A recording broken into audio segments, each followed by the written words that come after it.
Studying is fun and studying is rewarding. You don't believe me? Then you should download the Medi Study Go app today because more time you spend studying will help you earn more coins. Really, I'm not kidding. Go test the app today. Hello everyone, I am Dr. Riddhi Lalan and today we'll be continuing the next topic for impression material, which is ideal requirement. So as we all know, we studied about the classification. We know that the classification can happen according to mode of use. But what are the ideal requirements we'll be studying today? We have talked about the general properties of impression material in the initial lectures. Now we'll be implementing it specifically for impression material. So let's talk about the first thing, that is the mechanical property. So one thing that is very convenient for us is the elastic recovery. What do I mean by that? I mean that it should return to its original shape after it has been removed from the mouth, because it has to go and engage the undercut. So once there is an undercut and this has been recorded, when it comes out, it will just flex, but it needs to go back to its original shape. You remember Tom and Jerry? How Tom would just disintegrate into a flat carpet or just take the shape of the jar. But afterwards, he would just bounce back to being Tom.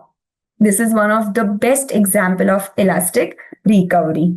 Then it needs to be dimensionally stable. It is never accepted that the shape changes over time.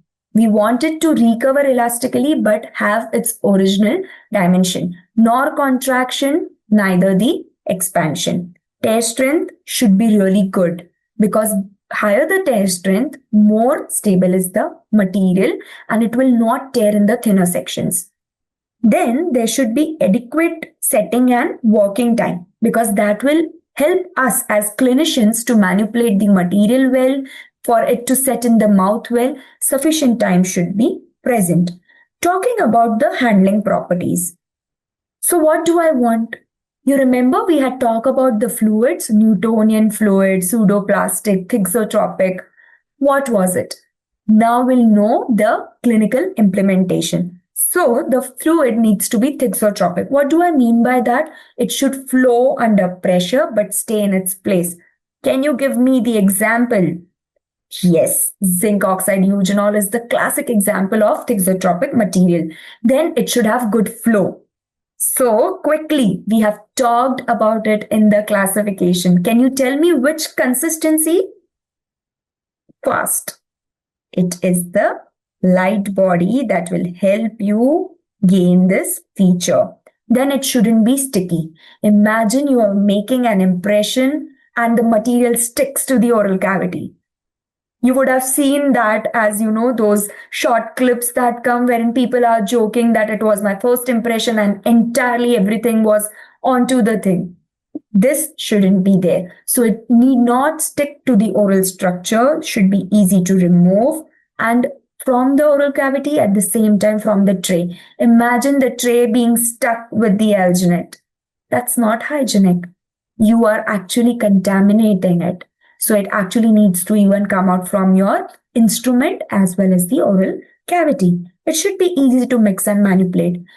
Imagine having 6-7 steps if you have to use a material. I would rather just skip all of them and use something that is attained in one single syringe, right? So it needs to be really simple. Simpler, the better.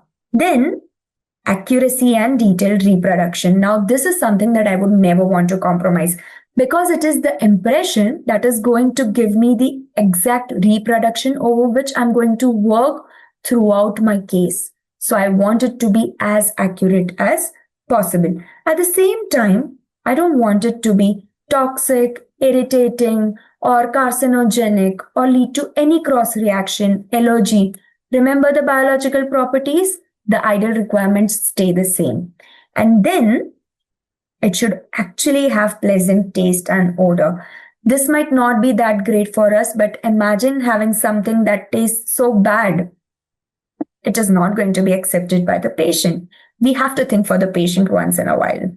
In fact, all the times.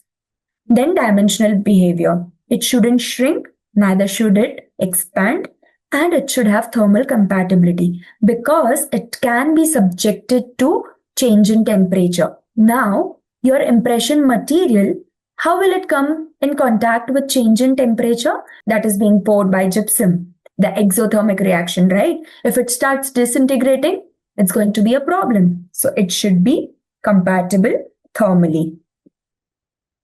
And then definitely the economical part. It is the last thing that you write in the ideal requirements. Please don't start your answer by it should be cheap. That is not what you're looking for. It should be the last thing, even if you consider it first. It should be cost effective, have long shelf life. Imagine buying a product and it expires in 2 months. You have to use it immediately. What if the patient does not turn up of that case wherein you have to use that material? So shelf life also is important, should be easily disinfected and have affinity towards water.